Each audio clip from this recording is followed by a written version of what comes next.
Whether you are a astic or a nastic, everyone should be knowing the reason behind doing of any ritual in our culture.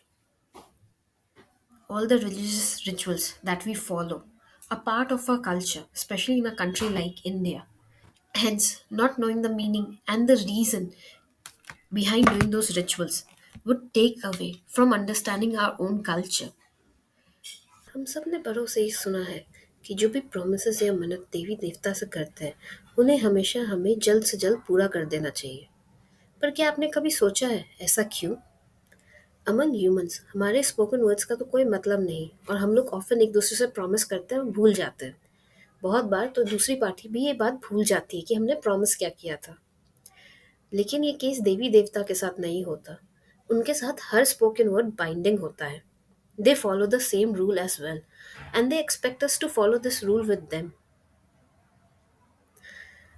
Think of promises made to Devi Devtas like an unbreakable vow from Harry Potter, where Snape made an unbreakable vow to Narcissa Malfoy in Harry Potter's sixth movie. Breaking it meant death for him. But here, breaking promises to Devi Devta doesn't mean death, it just means different consequences, which depends on the Devta's will, what punishment they want to levy on us. ये हमारे अगर इस life में punishment नहीं मिला तो ये punishment next life में भी जा सकता है and can manifest in various issues in a life till the time we don't fulfil it either intentionally or unintentionally. Now हम सब ने संकल्प शब्द को सुना है. Sankalp is taken before any puja for a specific purpose जो हम फुलफिल करना चाहते हैं और उसके बदले हम भगवान को वो पूजा अर्पण करते हैं. संकल्प को आप ऐसे समझिए कि देवी देवता से किया गया कोई भी मन्नत या प्रॉमिस का एक बहुत फॉर्मल वर्जन है. यहाँ पे we take an element out of पंच तत्व, यानी जो पंच तत्व है पृथ्वी, अग्नि, जल, एयर और ईथर, ये पांच तत्वों में से कोई एक एलिमेंट लेते हैं to making it an official witness to a promise. Breaking the sankalp ensures कि अब वो एलिमेंट भी हमसे नेगेटिवली रिएक्ट करेगा along with the deity. इसमें हम टिपिकली अपने हाथ में पानी लेते हैं और जो पंडित जी जो भी वर्ड्स रिसाइट करने बोलते हैं पूजा से पहले हम वो वर्ड्स रिसाइट कर देते हैं ब्लाइंडली.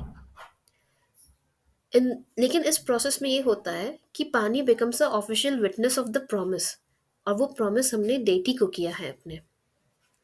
पानी के अलावा भी हम दूसरे एलिमेंट्स का यूज़ कर सकते हैं.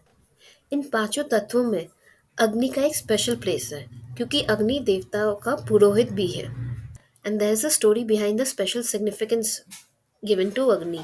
बेसिकली स्टोरी गोस कि एक बार सारे देवता बहुत वीक हो गए क्योंकि उन्हें कोई खाना नहीं मिल रहा था. तो इसके लिए वे ब्रह्मदेव के पास गए. ब्रह्मदेव ने अग्निदेव से सवाल किया कि उन्होंने उन्हें इंचार्ज बनाया है कि ह्यूमंस से जो भी ऑफरिंग्स ह्यूमंस पूजा पाठ में दे रहे हैं वो देवी देवता तक पहुंचाने के लिए. And since humans are performing the havan, वो पूजा पाठ कर रहे हैं, तो अग्निदेव अपने इस टास्क में क्यों फेल कर रहे हैं. तब अग्निदेव ने बताया कि उनको ये काम करने का तरीका मालूम ही नहीं और इस वजह से वो काम पूरा नहीं कर पा रहे. तो ब्रह्मदेव ने तब उनको सारा प्रोसीजर समझाया. तब से हम लोग जब भी हवन करते हैं और आहुति के एंड में स्वाहा बोलते हैं, तब से स्वाहा देवी की हेल्प से अग्निदेव अपना ये काम कर पाए और जो भी अग्नि में दिया गया आहुति होता है, मंत्र जाप होता है, वो देवताओं को एज फूड के रूप में उन तक पहुंचता है, जिस वजह से वो उनके पुरोहित बन गए. आप ये भी देखोगे कि हिंदूज में जब विवाह होता है तो हम हमेशा अग्नि के सामने लेते हैं और उसी अग्नि के फेरे भी लेते हैं. तो अब हम अग्निदेव को ना सिर्फ विटनेस बना रहे हैं बल्कि वो सारे मंत्र और आहुति जो हमने शादी के समय अर्पण किए हैं वो देवी देवताओं तक पहुंचते भी हैं. हम में से ज़्यादातर लोग को ये मालूम ही नहीं कि वो मंत्र में और उन अग्नि के फेरों में हम क्या प्रॉमिस कर रहे होते हैं. फिर उसे पूरी तरह से फुलफिल करना भी बहुत मुश्किल हो जाता है और इसलिए लाइफ में बहुत सारे प्रॉब्लम्स भी आ रहे हैं. लेकिन बेसिकली अब इस वीडियो से आप मन्नत और संकल्प का इम्पोर्टेंस हमारे सनातन धर्म में समझ गए होंगे. जितना भी ज़्यादा हम नॉलेज गेन करते जाएंगे अपने सनातन के बारे में, उतना ही अधिक हमें स्वयंबोध होता जाएगा. इसलिए बहुत ज़रूरी है कि हम जो रिचुअल्स फ़ॉलो करते हैं अपने रिलीजन से लेके, अपने कल्चर से लेके, उनका मतलब तो एटलीस्ट हमें पता होना चाहिए। वो हम करते क्यों हैं? ये सब ब्लाइंडली किए जा रहे हैं अनफॉर्चुनेटली। लेकिन एटलीस्ट उसका सिग्निफिकेंस क्या था, उसका स्टोरी क्या है, वो हमें पता होना चाहिए। इवन दो अगर उसके पीछे का साइंटिफिक बेसिस हमें पता हो या ना हो। तो आपको हमारा ये वीडियो कैसा लगा कमेंट सेक्शन में कमेंट करके ज़रूर बताएं। और हमारे वीडियो को लाइक करें, शेयर करें और हमारे चैनल को सब्सक्राइब करें।